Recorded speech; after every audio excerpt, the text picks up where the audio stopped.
Sa episode 97 ng Prinsesa ng City Jail, na ipinalabas noong May 15, 2025.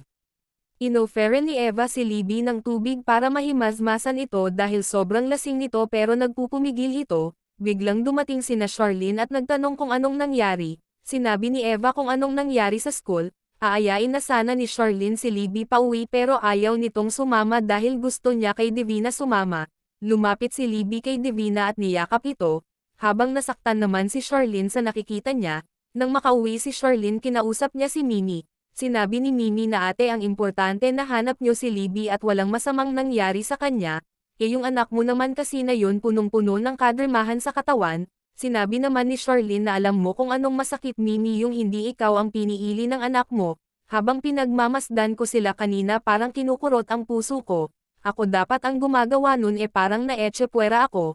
Mawawalan na nga ako ng asawa pati ba naman ang anak ko minsan naiisip ko saan ba ako nagkulang sa pagiging ina. Habang tumatagal ang close na nila ni Divina hindi ko na nararamdaman na anak ko si Libby, at kinomfort siya ni Mimi. Habang tinawagan naman ni Princess si Xavier at sinabing pero nakokonsensya pa rin ako na dahil sa atin kaya nawawala si Libby ngayon, sana lang mahanap niya si Libby at walang nangyaring masama sa kanya. Narinig ni Princess ang boses ni na Divina kaya mabilis niyang binaba ang telepono at pinagbuksan si na Divina. Pinaupo ni Divina si Libby.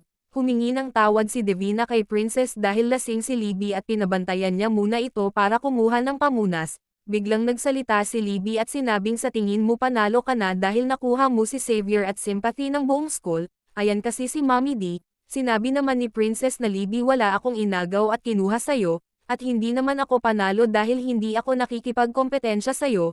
Sinabi naman ni Libby na talaga hindi ka papanalo kasi hindi lahat binigay sa'yo dahil ako mommy ko si Mommy D at ikaw mommy mo si Charlene. Nagulat si Princess sa narinig niya at sinabing anong sabi mo? Tumawa si Libby at sinabing hindi ka anak ni Mommy D ako lang. Hindi naman makapaniwala si Princess at sinabing Libby ano bang sinasabi mo? Sinabi naman ni Libby na dahil yun yung totoo kaya wag mong isipin na nakuha mo na ang lahat sakin kasi hindi. Your whole life is a scam.